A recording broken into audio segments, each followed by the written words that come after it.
Mais plus ses fruits étaient abondants, plus elle a multiplié les autels. Et plus son pays était prospère, plus elle a embelli les statues, les idoles. Et voici ce que dit le Seigneur, leur cœur est partagé. Ils vont en porter la peine. Et puis, j'aimerais qu'on lise le verset 12. Le verset 12, voici ce que Dieu dit. Il dit, semez selon la justice, moissonnez selon la miséricorde. Et voici sur quoi je veux insister ce matin. Défrichez-vous un champ nouveau. Défrichez-vous un champ nouveau. Et voici ce que dit encore le Seigneur. Il est temps de chercher l'Éternel jusqu'à ce qu'il vienne et qu'il fasse pleuvoir sur vous la justice. Et qu'il fasse pleuvoir sur vous la justice. Alléluia. J'aimerais qu'on applaudisse la parole de Dieu ce matin. Alléluia. Merci Seigneur. Alléluia. Le réveil, comment ça commence? Comment ça commence? Alléluia. Je crois que le réveil, ça commence par un bilan, frères et sœurs. Ça commence, on est dans les premiers jours de cette semaine de prière où nous voulons nous attacher au réveil. Je crois que ça commence par un bilan. Je ne sais pas si ça vous est arrivé de faire des bilans. Moi, il y a quelques mois, la médecine du travail m'a demandé de faire un bilan de santé. Et donc, je suis parti dans ce centre médical là, dans Paris, je crois, dans le 17e. Et alors, on m'a demandé de remplir toute une feuille. Peut-être vous l'avez déjà fait. Dans laquelle on m'a demandé, avez-vous mal aux poumons? Avez-vous mal à l'estomac? Avez-vous mal dans vos bras? Avez-vous mal dans vos jambes? Et puis même, ils ont cité même des choses à l'intérieur, je ne savais même pas que ça existait. Avez-vous mal à ceci? Avez-vous mal? Et puis ensuite, avez-vous des vertiges? Et puis avez-vous des migraines? Et puis avez-vous des vomissements? En fait, un bilan pour savoir où j'en étais physiquement. Et alors, il y avait comme ça plusieurs médecins là, pour les dents, pour les oreilles, et puis pour les yeux, et puis pour le cœur. Et puis chacun te regarde, chacun t'examine sous toutes les coutures parce qu'ils veulent faire un bilan de ta santé. Et puis donc à la fin du bilan, il y a même un bilan psychologique. Et puis à la fin, eh bien, il y a un médecin, je ne sais pas si c'est le médecin-chef, eh bien lui, il te convoque dans son bureau. Et puis il te tend le bilan, et puis il te dit maintenant, à partir d'aujourd'hui, il faut changer ça, il faut changer ça, il faut changer ça. Alors moi, sans dire de secret, ils m'ont dit, Monsieur Schlepko, surtout ne continuez pas à lire sans lunettes. Parce que vous savez, les petites lettres là, on vous fait regarder comme ça, X, T, W, vous avez tous déjà fait ça. Les trois premières, j'arrivais à lire rien. Et donc j'essayais de me rappeler les 3 ans avant quelles étaient ces lettres, mais pas moyen. Ils m'ont dit ça, il faut arrêter, il faut maintenant vous acheter des lunettes. Il y a quelque chose qui devait changer. Il y a quelque chose qui devait changer. Un bilan qui allait amener un changement dans ma vie. Alors vous allez bientôt voir les lunettes. Et puis il y a 2 ans, je vais aller faire un contrôle technique pour mon véhicule. Comme on doit faire tous les 2 ans, donc. Il y a 2 ans, et le responsable a tout regardé, à peu près 200 points de contrôle comme ça, 200 points, et les freins, est-ce que ça va? Et puis les essuie-glaces, est-ce que ça va? Et puis les clignotants, est-ce que ça va? Ils ont tout regardé jusqu'aux petites là, ratures sur la carrosserie, et puis on m'a amené le bilan. Et puis on m'a dit, voilà monsieur, eh bien ça va pas, ça va pas, ça va pas. Et donc j'ai dû partir au centre Speedy. Et puis là je leur ai dit, voilà ce que le bilan a donné, il faut réparer. Alors j'en ai eu pour près de 500 €. Parce que quand on veut changer les choses, parfois ça coûte cher. Quand on veut que les choses, elles changent, parfois, il y a un coût. Mais donc, ils ont fait les réparations. Et puis, je suis retourné au contrôle. Et puis, on m'a dit, là, c'est parfait. C'est votre voiture pour rouler maintenant sans problème jusque dans 2 ans.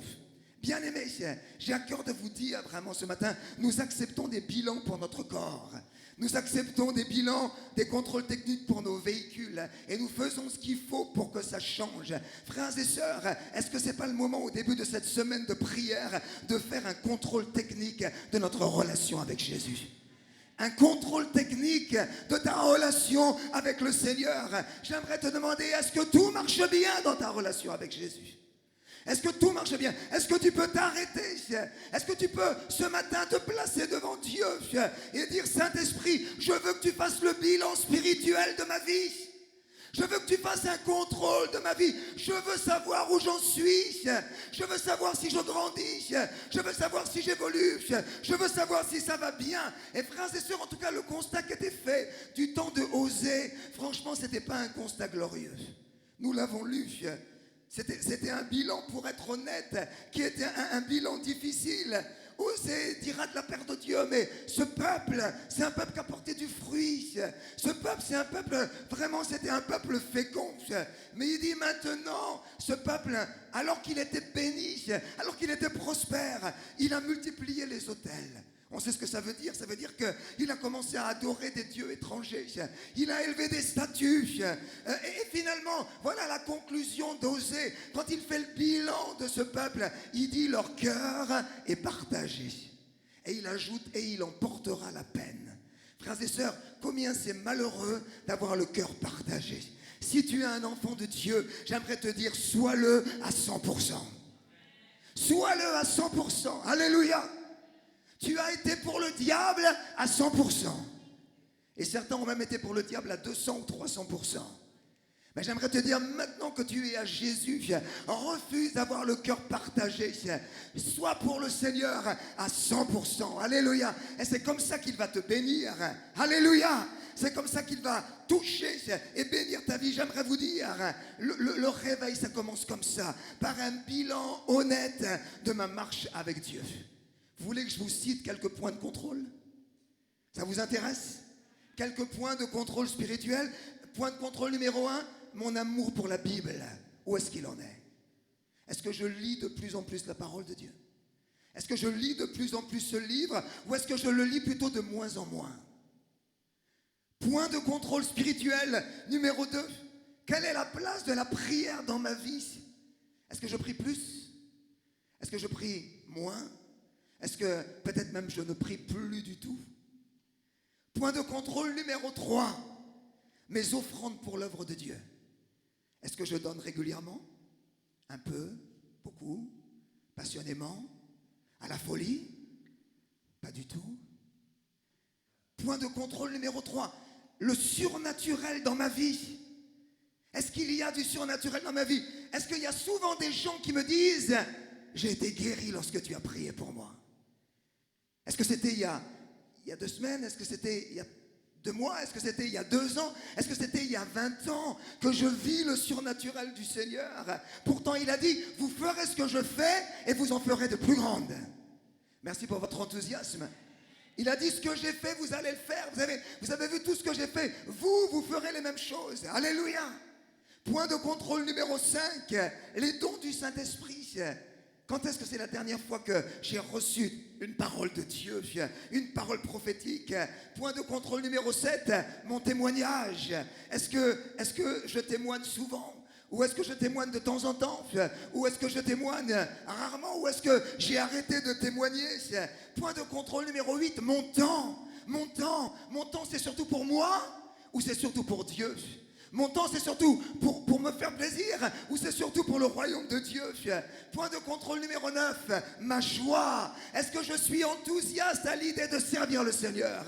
Est-ce que je me réjouis lorsque je viens dans la maison de Dieu? Ou est-ce que je viens et c'est quelque chose de pesant? Mon frère, ma soeur, si le bilan n'est pas concluant, ça veut dire qu'il y a des choses à changer.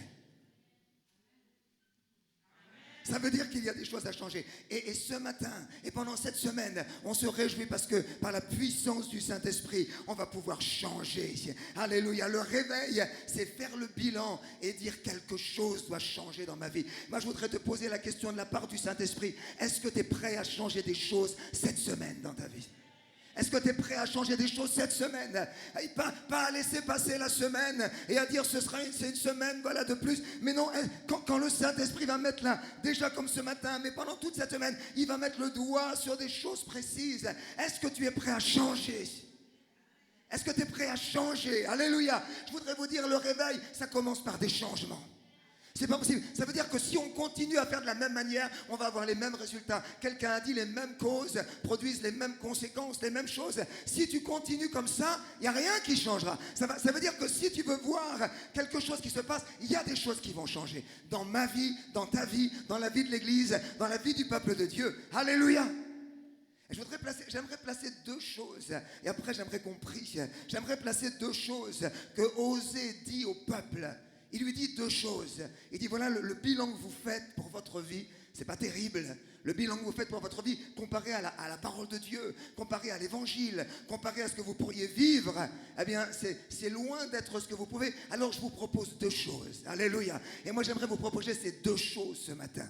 La première chose, Osée leur dit, il faut que vous vous défrichiez un champ nouveau. Est-ce que tu peux dire à ton voisin, défriche un champ nouveau?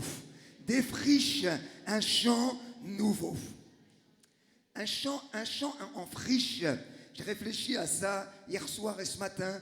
Un champ en friche, c'est un champ qui a été cultivé par le passé souvent. Souvent dans le passé, c'est un champ sur lequel on a planté du blé, on a planté du maïs, etc. Le texte aussi est traduit parfois par un champ en jachère. C'est-à-dire c'est un champ sur lequel on a planté, on a semé. Et puis sur ce champ, il y a eu du fruit.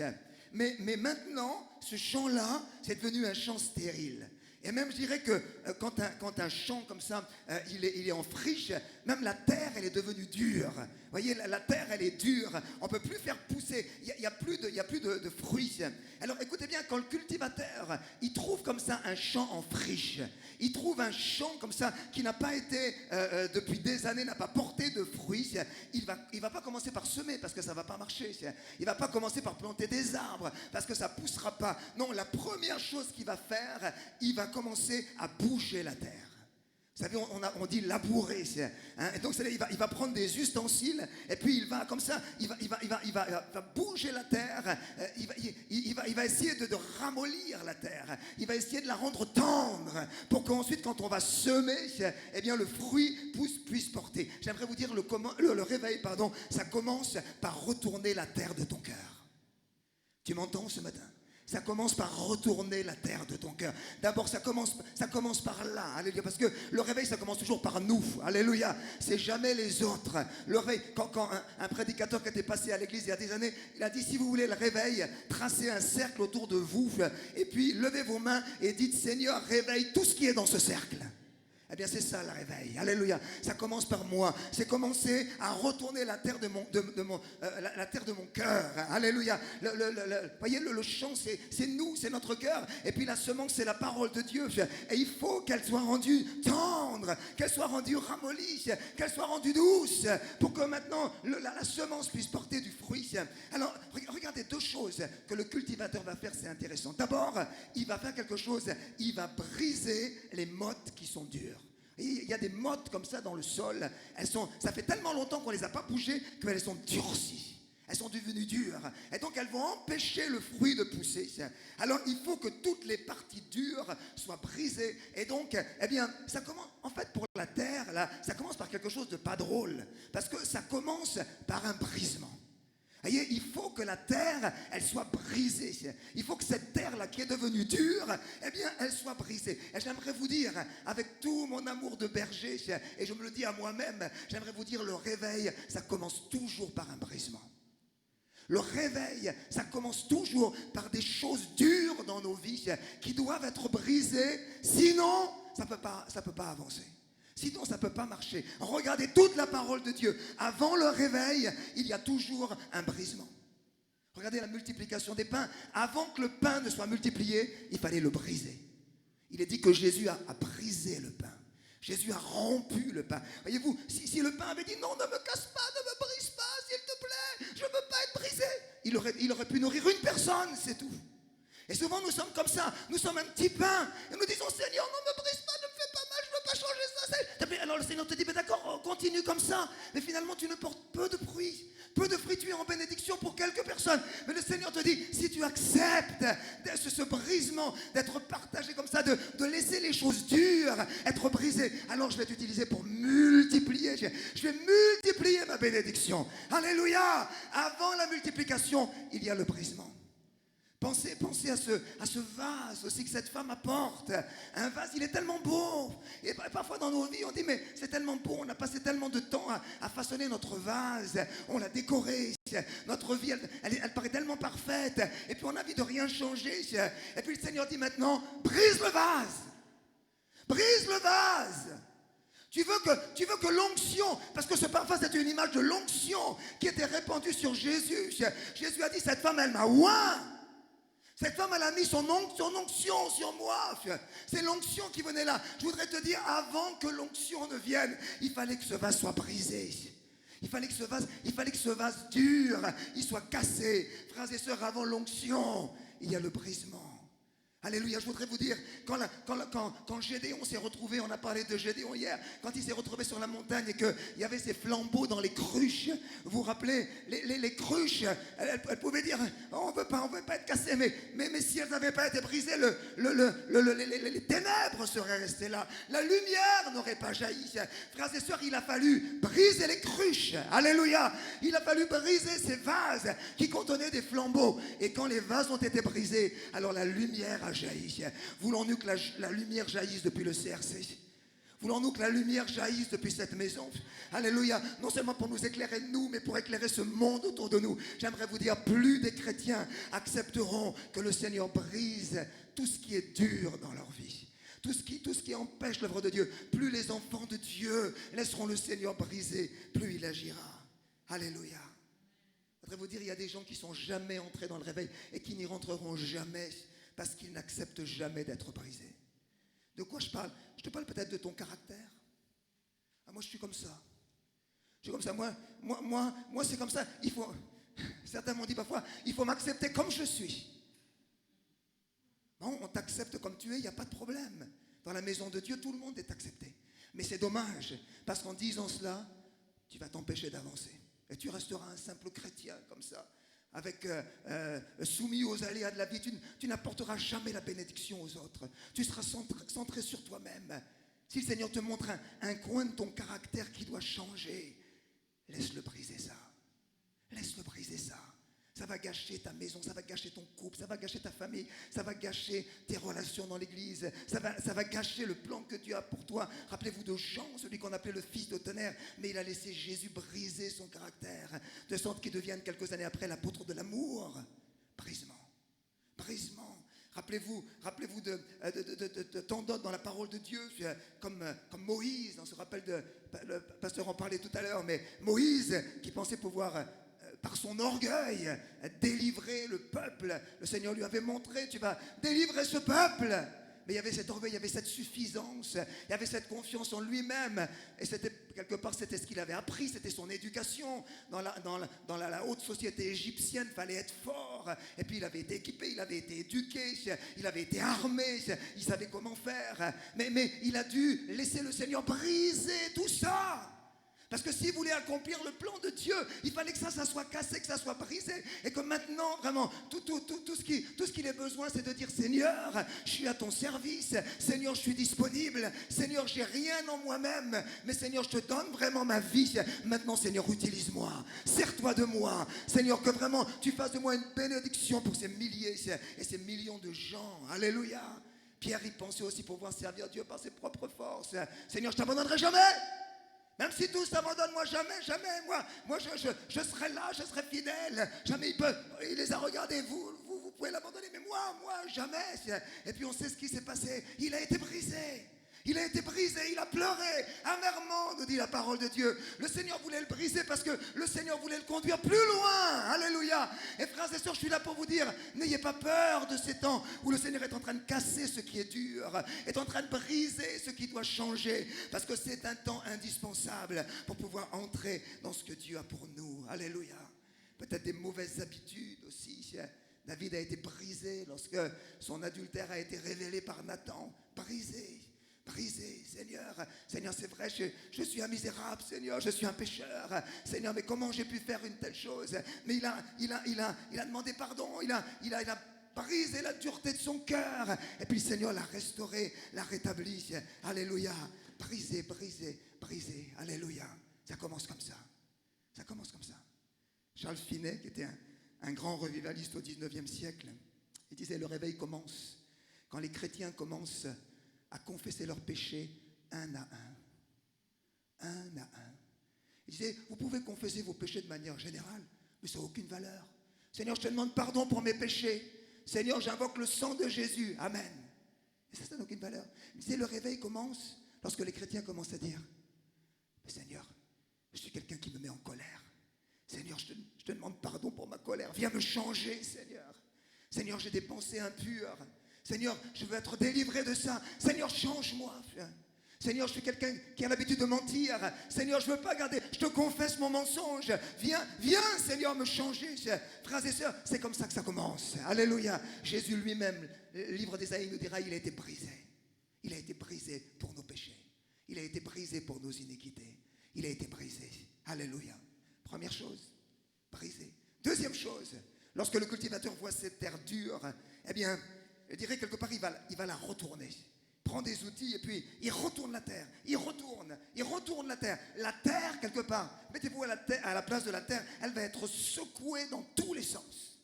Cette terre, elle va être bougée. Elle était figée, elle était bien à sa place. Il n'y avait rien qui bougeait. Tout semblait parfait, en tout cas à vue extérieure.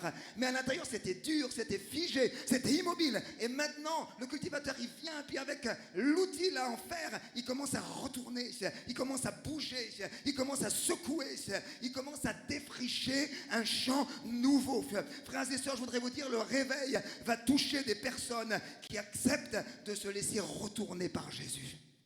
Va toucher des personnes qui acceptent de se laisser bousculer par Jésus. Alléluia. Retourne-toi vers ton voisin et dis-lui, le Seigneur veut te bousculer. Le Seigneur veut te bousculer. Bousculer. Bousculer. Je vous dis que le réveil va toucher des églises qui acceptent de se laisser bousculer. Le réveil va toucher des pasteurs qui acceptent de se laisser bousculer. Le réveil va toucher des leaders qui acceptent de se laisser bousculer. Bousculer. Tu veux le réveil? Tu veux le réveil? Mon frère, ma soeur, j'aimerais te dire, accepte que le cultivateur vienne secouer la terre, qu'il vienne bousculer la terre. Mais non, mais Seigneur, ça doit rester comme ça. Laisse-le bousculer. Moi, je sais que personne n'aime ça, bien sûr. On n'aime pas être bousculé. Ni toi, ni moi, personne. On aime que les choses restent comme ça. Mais je voudrais vous dire, le réveil, c'est pas une vie bien tranquille. Le réveil, c'est pas une vie bien tranquille. Si ce qui te plaît, c'est une vie bien tranquille, tu ne pourras pas vivre le réveil. Parce que lorsque la main du divin cultivateur va venir sur la terre, il va dire, mais il faut bouger tout ça. Ça fait trop longtemps que c'est immobile. Ça fait trop longtemps que c'est figé. Il faut bouger les choses. Alléluia. Frères et sœurs, le réveil, je vous assure, ça change tout. Ça change tout. Ça change tout. Moi, je suis comme vous. J'ai eu des moments de réveil.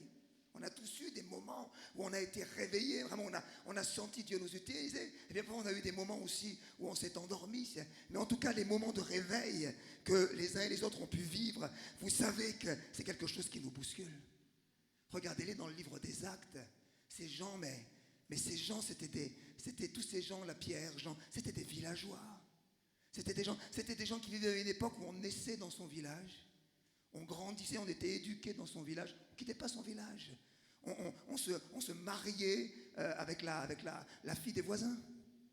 C'était comme ça. On travaillait dans son village. Et puis on vieillissait dans son village. Et même on mourait dans son village. Ces gens-là, ils n'avaient jamais pensé même qu'ils iraient même jusqu'à Jérusalem. Jamais. Oh, ils y allaient peut-être parfois une fois pour la fête de Pâques. Mais là, c'est pas, c'était l'expédition. Il fallait préparer ça plusieurs mois à l'avance. C'était une vie, vous voyez, qui était toute tracée. C'était une vie qui était là, la petite vie de village. Hein. Petite vie de village. En préparant ça, je pensais ce matin, c'est vrai, la mentalité villageoise, c'est étonnant. Je me rappelle quand on était en Haïti, on était reçus là dans la maison d'une maman déjà âgée. Et c'était une maman qui avait la mentalité du village. Alors, là, on lui disait, est-ce qu'on peut aller à la poste? Alors, il y avait une poste qui était à l'autre bout du village, même si c'était peut-être, je ne sais pas, 1 kilomètre. Elle disait, oui, mais attendez. Alors, elle sortait sa robe du dimanche. Elle sortait son beau chapeau. Vous savez, les chapeaux là qu'on sort que pour les grandes occasions. Elle disait, mais pourquoi tu fais ça? Qu'est-ce que tu fais? Ah, mais on va sortir de l'autre côté du village. On va sortir là. Alors il fallait qu'elle soit bien habillée. Si jamais les gens de son quartier ou des gens qu'elle connaissait la rencontraient, il fallait vraiment... Vous voyez, c'était déjà... Aller à l'autre bout du village, c'était une expédition. Eh ben, c'était comme ça, ces gens du livre des Actes. C'était des villageois. Mes frères et sœurs, lorsque la main du cultivateur est venue, il a tout bousculé. Il a tout bousculé. Alléluia. Quand Jésus vient, les programmes de vie, les ambitions, la situation professionnelle, tout change. Regardez Paul aussi, c'est extraordinaire. Il dit parfois, je voudrais être je voudrais être un homme de réveil, une femme de réveil. Mes frères et sœurs, regardez le ministère de cet homme, combien il a été bousculé par le Seigneur. Lui qui était un homme religieux, qui était un homme qui avait une position sociale, qui était reconnu, c'était un chef, c'était un homme éduqué, un philosophe, quelqu'un que les gens respectaient. Et puis du jour au lendemain, il a basculé dans cette secte. Et puis il est devenu comme un homme errant, il n'avait plus de maison, il partait de lieu en lieu comme ça. Toute sa vie a été bousculée, bousculée, bousculée. Alléluia. Alors je ne veux pas vous faire peur au travers de ce message, mais je voudrais vous dire la réalité de ce que c'est que le réveil. Si on parle de réveil, si on veut le réveil, ça veut dire que oui, il y a des choses qui forcément vont changer dans ma vie. Alléluia. Parfois, je suis surpris.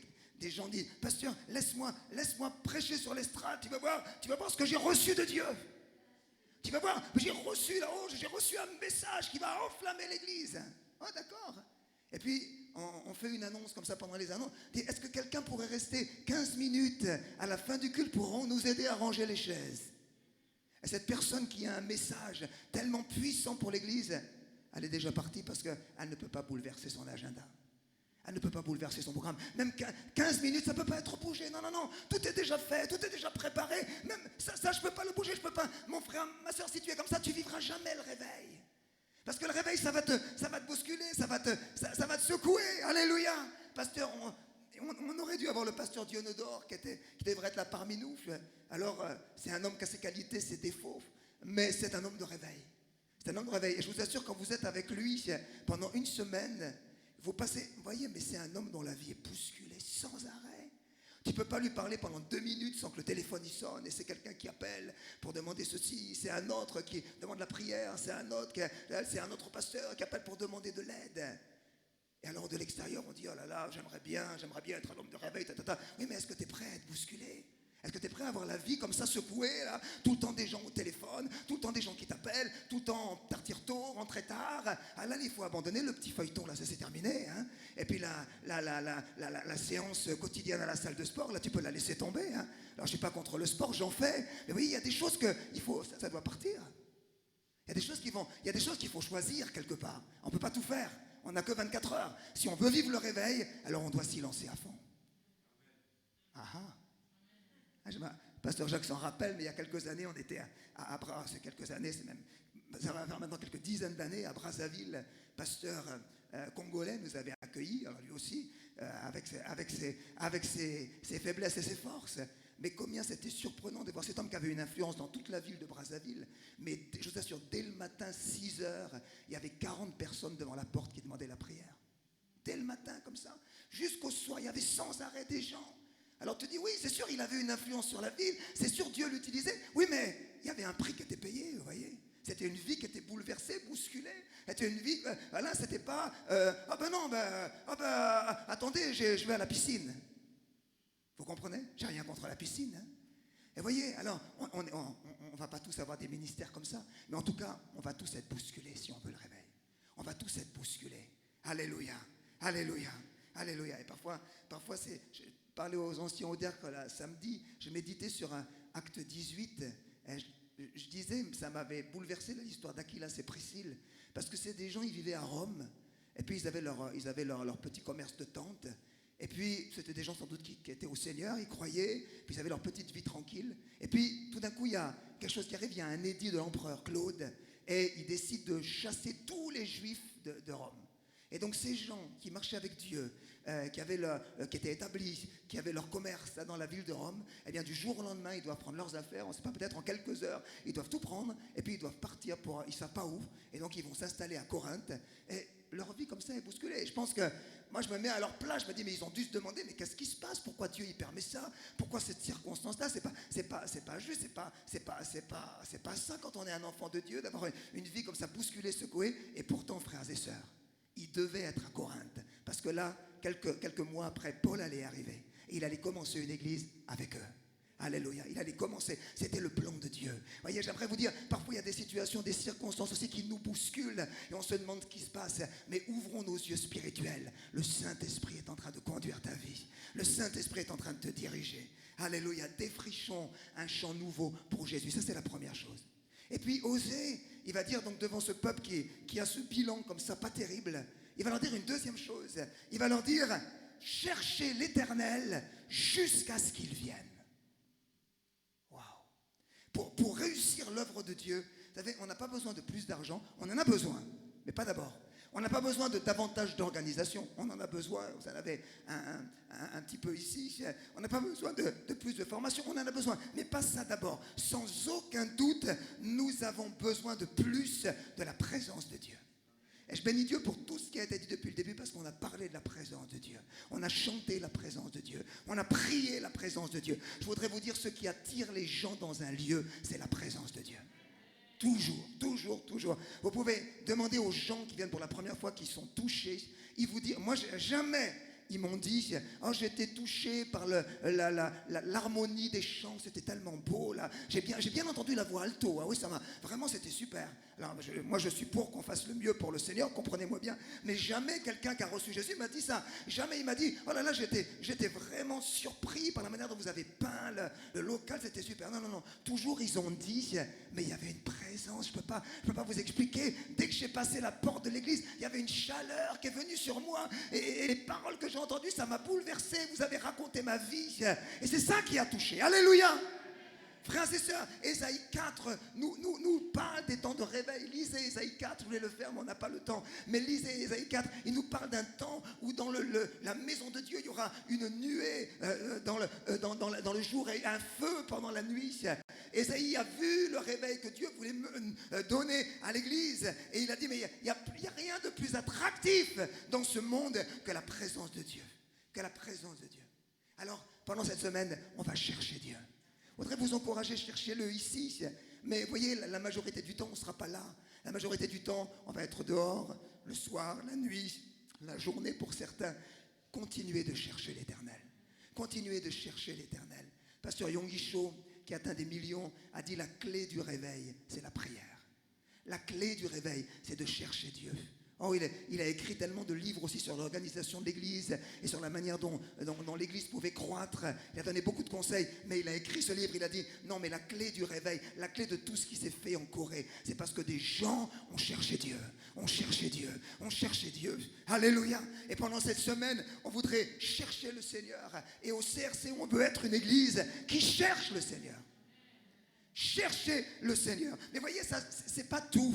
Et vraiment, ça m'a interpellé en lisant ça hier soir. Il dit, cherchez le Seigneur jusqu'à ce qu'il vienne. Ah, ça, c'est une autre dimension. C'est pas seulement chercher le Seigneur.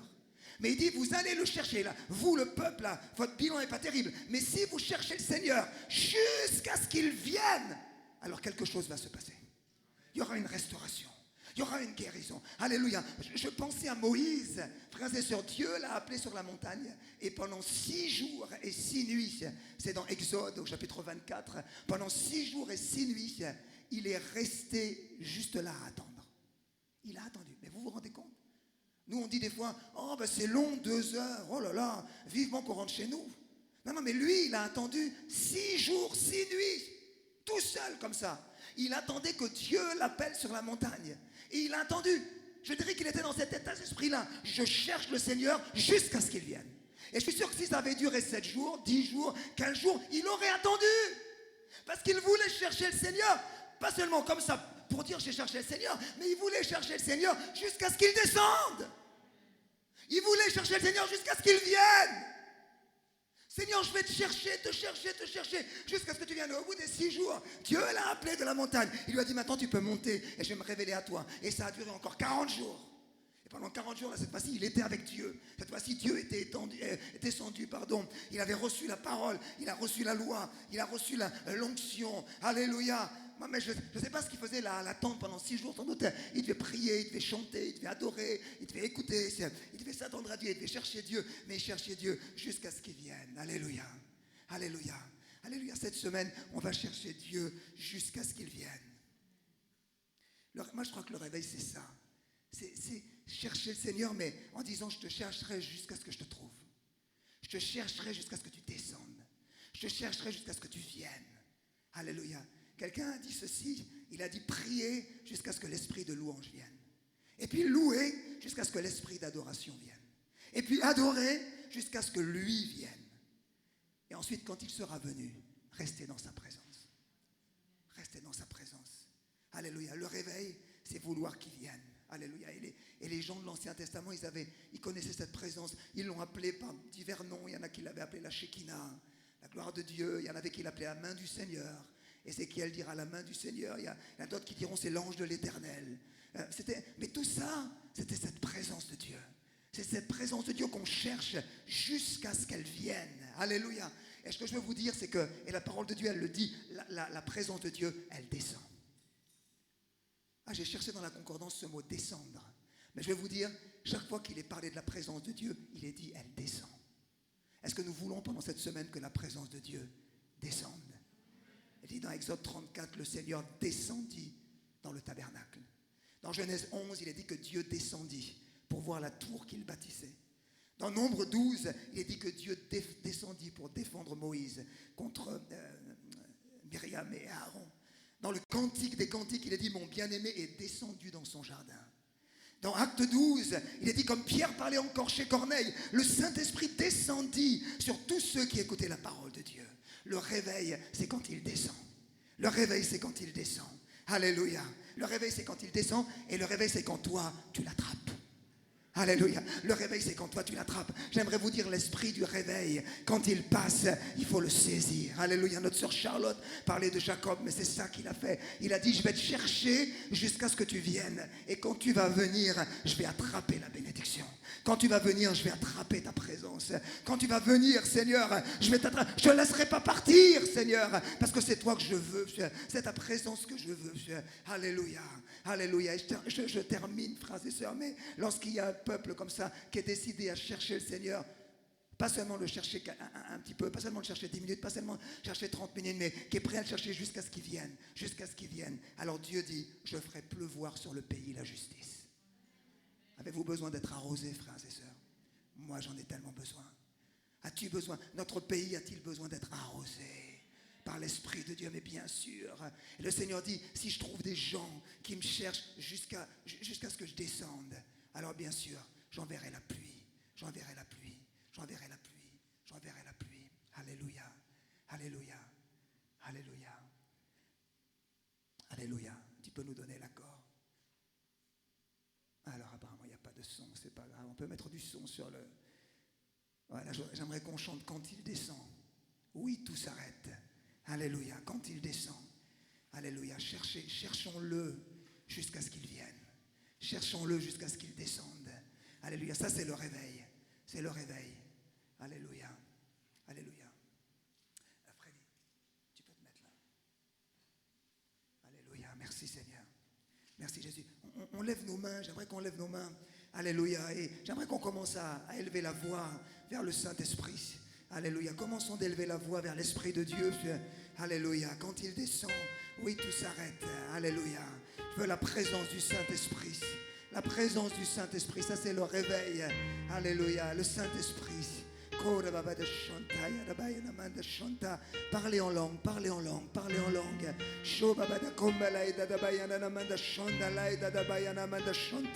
Alléluia, parlez en langue, parlez en langue. Alléluia, le Saint-Esprit veut que tu ressortes de ce lieu vraiment, en étant entré dans le début du réveil. Alléluia, en ayant commencé en étant, voilà, maintenant en ayant mis un pas dans la dimension du réveil. Alléluia. Quand il descend, oui, tout s'arrête. Et il y a transfert entre ciel et terre. Quand il descend, l'atmosphère change. Et il y a transfert entre ciel et terre. Le Saint-Esprit vos mains et vraiment sentez sa présence. Le Saint-Esprit est là. Le Saint-Esprit, le Saint-Esprit est là. Oui, le Saint-Esprit est là. Les malades s'enfuient, les aveugles voient, les paralytiques sautent de joie, les stériles, et les sourds entendent par sa puissance. Le Saint-Esprit est là, le Saint-Esprit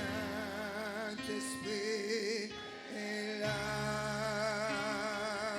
le Saint, oh, est là, le Saint-Esprit, c'est vrai, le Saint. Alléluia, mon bien-aimé, laisse tes yeux fermés. Le réveil, c'est laisser le Seigneur d'abord remuer, briser, toucher la terre qui est devenue dure.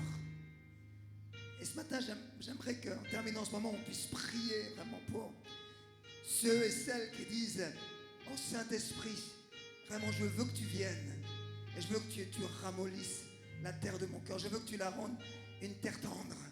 Saint-Esprit, tu vois, il y a des choses qui sont encore dures, il y a des choses qui ont besoin d'être bousculées, qui ont besoin d'être touchées, qui ont besoin d'être peut-être même brisées par l'Esprit de Dieu. Seigneur, vraiment, je suis d'accord, Saint-Esprit. Je suis d'accord pour que tu fasses ça dans ma vie. Je suis d'accord pour que tu brises cette partie-là. Je suis d'accord pour que tu bouscules ça. Je suis d'accord pour que tu secoues mon agenda, tu secoues mon emploi du temps. Je suis d'accord pour que tu bouges ce caractère. Je suis d'accord pour que tu secoues là, cette partie de ma vie. Seigneur, je suis d'accord. Je suis d'accord. Alléluia. Mais peut-être tu sens que tu as besoin de prière. C'est pour ça que si tu es concerné par ce que je viens de dire, quelque part on est tous concernés, mais si spécifiquement tu sens qu'il y a quelque chose là, tu voudrais demander la prière, j'aimerais juste que tu viennes devant. On va garder les distances, on va garder un peu de distance entre chacun. Mais si vraiment tu dis ça c'est pour moi, il faudrait que tu viennes et tu donnes l'autorisation à l'Esprit de Dieu, eh bien de toucher la terre qui est un peu dure. Alors tu viens maintenant, j'aimerais qu'on prie ensemble. Alléluia, alléluia, le Saint-Esprit, le Saint-Esprit est là. Le Saint-Esprit est là. Le Saint-Esprit, le Saint-Esprit est là. Oh oui, le Saint-Esprit est là. Tendez vos mains vers lui, le Saint-Esprit est là. Le Saint. Alléluia. Je voudrais que tu te mettes à genoux. Alléluia. On continue à chanter. Le Saint-Esprit est là. Le Saint-Esprit est là. Oui, le Saint-Esprit est là. Le Saint. Alléluia. Alléluia. Élève ta voix. Parle au Saint-Esprit. Alléluia. Parle au Saint-Esprit. Saint-Esprit, je te donne l'autorisation. Saint-Esprit, je te donne l'autorisation de venir briser là dans ma vie ce qui doit être brisé. Je ne veux pas être un obstacle au réveil. Je ne veux pas être un obstacle au réveil, Saint-Esprit. Je ne veux pas être un obstacle à ton œuvre. Je ne veux pas être un obstacle à ce que tu peux faire. Saint-Esprit, vraiment, je te le dis ce matin. Je suis à genoux devant toi, Esprit Saint. Vraiment, Saint-Esprit, brise ce caractère, Seigneur. Brise, Seigneur, bouscule. Seigneur, tu vois, tout est prévu dans ma vie. Il n'y a pas de place. Il n'y a pas de place pour être bousculé. Mais Seigneur, oui, bouscule-moi. Seigneur, mon agenda est à toi. Mon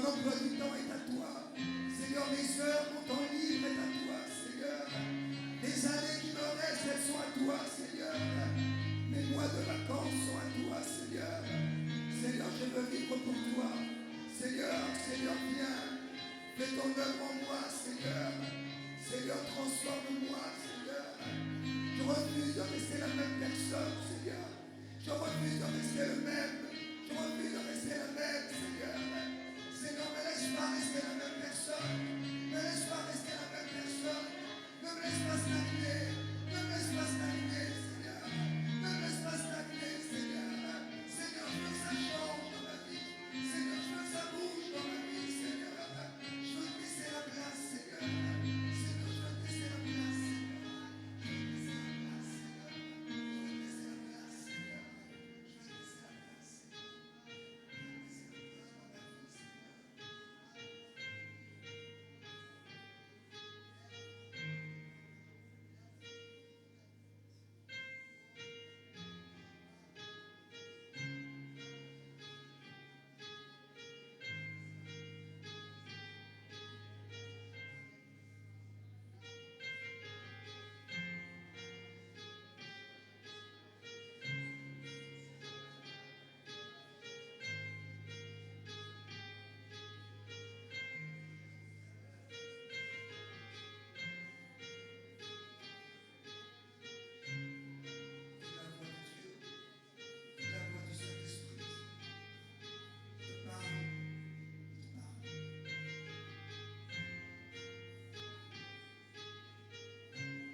Le Saint-Esprit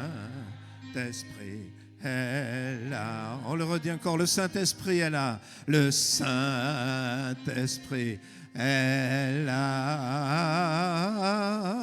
le Saint-Esprit est là. Oh, si on peut avoir les paroles, merci. Alléluia. Joie. Merci. Les vallées d'antan.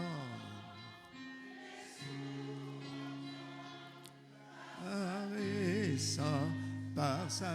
Est-ce qu'on peut reprendre la strophe là, hein? Les maladies s'enfuient, les aveugles voient, les paralytés sortent de joie. Et l'enfant, les sourds entendent par sa puissance, par sa puissance. Oui, nous confessons cela, Seigneur. Nous confessons cela sur ces jours aussi, Seigneur, parce que quand tu es là, tout se passe, Seigneur. Tout arrive. Les maladies vraiment doivent s'enfuir dans le nom de Jésus.